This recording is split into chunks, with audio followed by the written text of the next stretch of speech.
आशीष, सिलसिलेवार तरीके से बताएं, क्योंकि एक बड़ा फैसला आने वाले काफी वक्त तक अब इसका असर, क्योंकि हम जानते हैं लोकसभा चुनाव बिल्कुल नजदीक है, उससे पहले एक बड़ा फैसला सुप्रीम कोर्ट की तरफ से, बताएं पूरी डिटेल।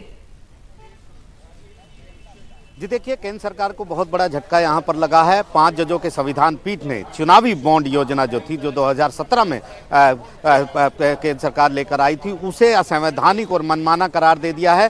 सुप्रीम कोर्ट ने कहा है कि सिर्फ इस वजह से जो सूचना का अधिकार है, नागरिकों को, मतदाताओं को ये जानने का अधिकार है कि किस पार्टी को, किस उम्मीदवार को कितना फंडिंग मिल रही है, उससे नहीं रोका जा सकता। सिर्फ इसलिए कि काले धन को रोकने के लिए ही ये योजना बहुत अच्छी है, उसको मंजूरी नहीं दी जा सकती। वो जो है मौलिक अधिकारों के और सूचना के अधिकार के जो कसौटी है, उस पर खरा नहीं उतरती है। ये योजना पूरी तरह इसे संवैधानिक करार दिया है, इस योजना को रद्द कर दिया है। एसबीआई को कहा कि तुरंत इलेक्ट्रल बॉन्ड को रोक दिया जाए, अब ये योजना आगे नहीं चलेगी और जो भी ब्यौरा उसके पास है वो सारा ब्यौरा 6 मार्च तक चुनाव आयोग को दे दे और चुनाव आयोग ये पूरा ब्यौरा जो है सार्वजनिक करे अपनी वेबसाइट पर डालकर 31 मार्च तक। तो लोकसभा चुनाव से पहले बहुत बड़ा ये सुप्रीम कोर्ट का फैसला आया है और जो दलीलें केंद्र सरकार की तरफ से दी गई थी कि ये एक नीतिगत फैसला है, काले धन को रोकने के लिए एक बहुत बड़ा जरिया है, गुमनामी की बात की गई थी कि ये पता नहीं चलेगा कि किसने इसको दिया है, चंदे को पार्टी दिया है, उस तमाम दलीलों को ठुकरा दिया। और जो सवाल सुप्रीम कोर्ट ने सुनवाई के दौरान उठाए थे कि इसमें ग्रे एरिया है,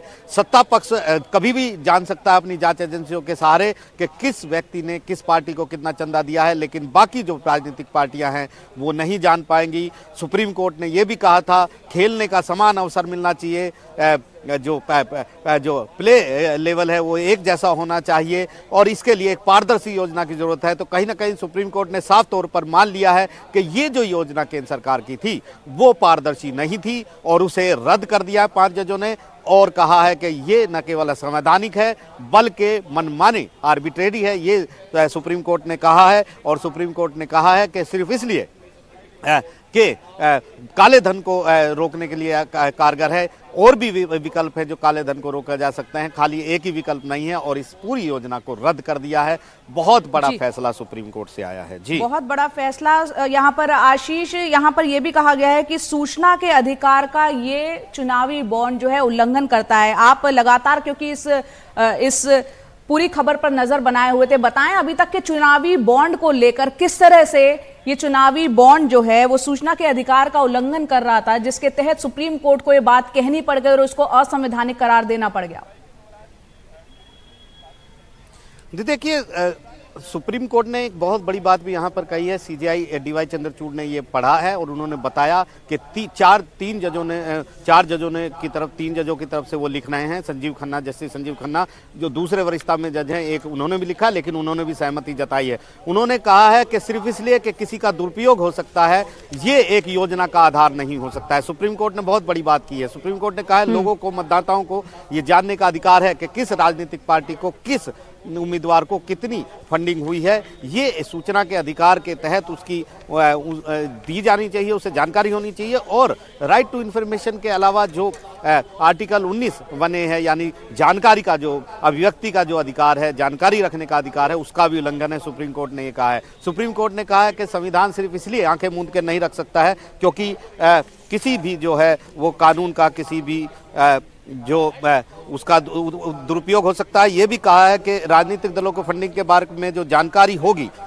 तो उससे स्पष्टता मिलेगी मतदाताओं को कि वो किनको अपना वोट डालें। और ये भी कहा गया है कि सिर्फ इसलिए इस आधार पर इसे इजाज़त नहीं दी जा सकती कि इसका दुरुपयोग हो सकता है, काले धन का इस्तेमाल हो सकता है। सुप्रीम कोर्ट ने बहुत सारी बातें कही थी। सुप्रीम कोर्ट ने कहा था कि ये जो पूरी योजना है ये ग्रे एरिया में है क्योंकि ये जो है पारदर्शी नहीं है। सत्ता पक्ष को मालूम चल सकता है कि कौन व्यक्ति किस पार्टी को कितना चंदा दे रहा है, लेकिन विपक्षी दलों को ये कभी पता नहीं चलेगा। लोकतंत्र में एक समान लेवल फील्ड होना चाहिए, ये सुप्रीम कोर्ट ने कहा था। सुप्रीम कोर्ट ने कहा कि मतदाता अपना जो मतों का इस्तेमाल, मताधिकार का इस्तेमाल करेंगे, उससे स्पष्टता उनको मिलेगी, उनको ये जानकारी होनी चाहिए। आप ऐसी जानकारी को पॉलिटिकल फंडिंग जैसी जानकारी को सार्वजनिक करने से नहीं रोक सकते, सिर्फ इस आधार पर कि ब्लैक मनी का इस्तेमाल रोका जा सकता है। इससे इसके और भी विकल्प हैं जो ब्लैक मनी से को रोके जा सकते हैं, ये उन्होंने कहा है। तो सारे जो संशोधन हैं वो तमाम जो है वो असंवैधानिक करार दिए हैं, उनको रद्द कर दिया है। तुरंत चुनावी बॉन्ड पर रोक लगाने के लिए कहा गया है। सारी जो जानकारी है एसबीआई को कहा गया है कि वो 6 मार्च तक इलेक्शन कमीशन को दे और इलेक्शन कमीशन इसे अपनी वेबसाइट पर डालेंगे, यानी सार्वजनिक करेंगे। यानी 31 मार्च तक सब पॉलिटिकल पार्टी, किस पॉलिटिकल पार्टी को कितना चंदा मिला है, ये तमाम जानकारी जो है वो सार्वजनिक होगी। ये एक बड़ा एक फैसला है सुप्रीम कोर्ट का, जिसे हम ये कहेंगे कि चुनावी स्पष्टता में एक सुप्रीम कोर्ट ने एक बड़ा कदम उठाया। जी, एक बड़ा कदम और बड़ा फैसला। यहाँ आपसे ये भी समझना चाह रहे हैं, उसके बाद हम ब्रेक पर जाएंगे, कि अभी तक पॉलिटिकल जो फंडिंग हो गई है इन चुनावी बॉन्ड के जरिए, उसका क्या? क्योंकि ये तो तुरंत प्रभाव से आगे आने वाले वक्त में चुनावी बॉन्ड नहीं लिया जा सकता, लेकिन अभी तक की जो फंडिंग हुई है उसको लेकर क्या स्पष्टता मिली है? जी देखिए, आप इस फैसले को इस तरह समझिए कि अब से रोका जाएगा, यानी इससे पहले जो हुआ, क्योंकि अनकॉन्स्टिट्यूशनल अब करार दिया गया है, वो कैश हो चुके होंगे, बहुत सारे बॉन्ड आ चुके होंगे, तो वो सारी जानकारी जो है वो स्टेट बैंक जो है अब चुनाव आयोग के देगा। उसमें क्लियर होगा कि कितना यहाँ पर किसको कितनी फंडिंग मिला है। लेकिन सुप्रीम कोर्ट का पूरा आदेश अभी पढ़ना होगा। लेकिन एक बात जो फैसले से समझ में आई है कि आगे ये योजना नहीं चलेगी, इसलिए इस योजना पर पूरी तरह रोक लगा दी गई है, इसे रद्द कर दिया गया है। इससे पहले सुप्रीम कोर्ट ने स्टे करने से इनकार कर दिया था 2019 में भी, उसके बाद 2021 में भी कहा था कि हम इसे स्टे नहीं करेंगे। लेकिन अब फाइनल फैसला एक बड़े फैसले के तौर पर आया है और सुप्रीम कोर्ट ने जो बड़े सवाल उठाए थे उन्हीं के आधार पर जाते हुए इसे अपारदर्शी माना है, इसे सूचना के अधिकार के और मौलिक अधिकारों के खिलाफ माना है, भारत के जो नागरिक है मतदाताओं के अधिकारों के खिलाफ माना है। सुप्रीम कोर्ट ने कहा है कि मतदाताओं को स्पष्टता मिलेगी, मताधिकार का इस्तेमाल करने में उनके पास ये जानकारी होनी चाहिए,